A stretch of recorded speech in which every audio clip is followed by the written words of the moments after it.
Hello students, welcome. Come to the part 2 of the lesson resources. तो next में जो हमारा जो डिस्ट्रीब्यूशन आपका that is on the basis of the state और डेवलपमेंट. तो we have 4 type of the resources. First is potential, second is developed, third is stock and fourth is reserve. तो what is the potential resources? Resources which are found in a region what have not been utilized due to lack of capital and technology. For example, बेटे हमारा राजस्थान के अंदर, गुजरात के अंदर there is more potentiality to produce wind and solar energy, but the state having lackness of technology and capital. Second हमारे पास developed resources. It means resources which have been surveyed and their quality and quantity have been determined for utilization. तो बड़े जिन resource का हमने सर्वे कर लिया है, हमें उनका क्वालिटी का क्वांटिटी का पूरा पता है, कितना उनको यूज़ किया जा सकता है. These are known as the developed resources. और थर्ड आपका स्टॉक. तो these are the material in the environment which has the potential to satisfy the human needs what could not be used as the human being do not have appropriate technology to convert them into usable form. और last हमारे पास reserve. तो these are the subset of the stock which can be put into use with the existing technology but their uses have been postponed keeping in mind the needs of the future generation. हमारे पास बेटे जो resources available हैं तो present के अंदर हम बेटे उनको कम यूज़ करते हैं और उन रिसोर्सेज को जो फ्यूचर के अंदर कमिंग हमारा जनरेशन है उनके लिए इनको बचा के रखा गया आपका. तो इनको रिजर्व रिसोर्सेज कहा जाता है. नेक्स्ट है डेवलपमेंट और रिसोर्सेज. तो किसी भी देश का विकास, किसी भी सिविलाइजेशन का विकास जो है डिपेंड अपॉन द रिसोर्सेज. और जो बड़े रिसोर्सेज हैं जो कि हमारा क्वालिटी ऑफ लाइफ को मेंटेन करते हैं, ह्यूमन बीइंग का जो सर्वाइवल है आपका डिपेंड अपॉन द रिसोर्सेज. और हमारा जो क्वालिटी ऑफ लाइफ है ये बड़े रिसोर्स के ऊपर आपका डेवलप करता है. अगर हम इनको ज़रूरत के अनुसार यूज़ करते हैं फिर तो हमें इनका फ़ायदा है.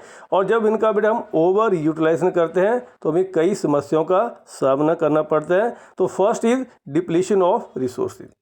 तो जब रिसोर्सेज को ज़रूरत से ज़्यादा यूज़ किया जाता है आपका, कुछ लालची लोग हैं तो ज़्यादा रिसोर्स यूज़ करते हैं आपका, तो जिससे बेटे हमारे रिसोर्स लगातार कम होते जा रहे हैं. फॉर एग्जांपल जब फॉसिल फ्यूल आपका has led to situation where most of the country of the world are facing the problem of the pollution and energy crisis.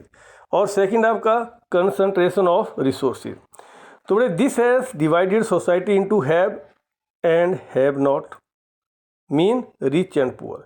जो कुछ लोग हैं जिनका रिसोर्स बड़े बहुत ज़्यादा हैं वो अमीर हैं और जिनके पास कुछ नहीं आपका वो लोग गरीब हैं.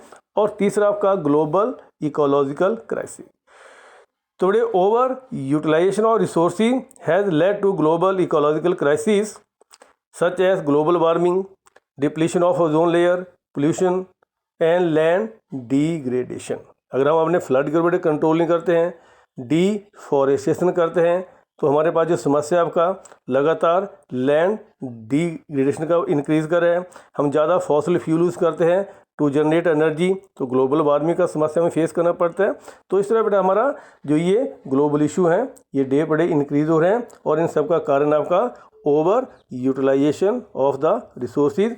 नेक्स्ट बेटा हमारे पास सस्टेनेबल डेवलपमेंट. तो सस्टेनेबल डेवलपमेंट का मतलब होता है एक इस तरह का विकास आपका जो कि फ्यूचर के अंदर जो कि प्रेजेंट के अंदर हमारी ज़रूरत को पूरा करता है और इन्वायरमेंट को कोई नुकसान नहीं करता है आपका. और हम फ्यूचर जनरेशन के लिए कुछ रिसोर्सेज बचा के रखते हैं. जब हम इस तरीके का विकास करते हैं इसको सस्टेनेबल डेवलपमेंट कहा जाता है. इट मीन जीवन उपयोगी विकास. और नेक्स्ट हमारा point that is resource planning. तो बड़ी रिसोर्स प्लानिंग द टेक्निक और स्किल ऑफ प्रॉपर और जुडिशियस यूज ऑफ रिसोर्सेज. तो need for resource planning in India. बेटे हमें क्यों रिसोर्स प्लानिंग का ज़रूरत है? तो सबसे पहला पॉइंट आपका कि बहुत सारे रिसोर्सेज आपका they are limited in supply, for example fossil fuel. और दूसरा मेन कारण आपका बेटे जो उनका डिस्ट्रीब्यूशन है ये काफ़ी अनइवन आपका. जिस तरह हमारा जो छोटा नागपुर प्लेटो है it is rich in the minerals, जिसके अंदर झारखंड है, छत्तीसगढ़ है, मध्य प्रदेश आपका. दूसरा हमारा राजस्थान है, गुजरात है आपका, जहाँ पर ज़्यादा पोटेंशियलिटी आपका विंड और सोलर एनर्जी के है. और जिस तरह आपके पास स्टेट अरुणाचल प्रदेश आपका it is rich in the water resources. तो बड़े डिस्ट्रीब्यूशन काफ़ी अनइवन आपका ये। और नेक्स्ट आपका over utilization of resources may lead to pollution of environment. और third, under utilization of resources will lead to under development of economy. अगर हम रिसोर्सेज का सही तरीके से बड़े यूज़ नहीं करते हैं आपका, तो हम अपना देश की इकोनॉमी को डेवलप नहीं कर सकते हैं। और प्लानिंग और resources also required to become self dependent.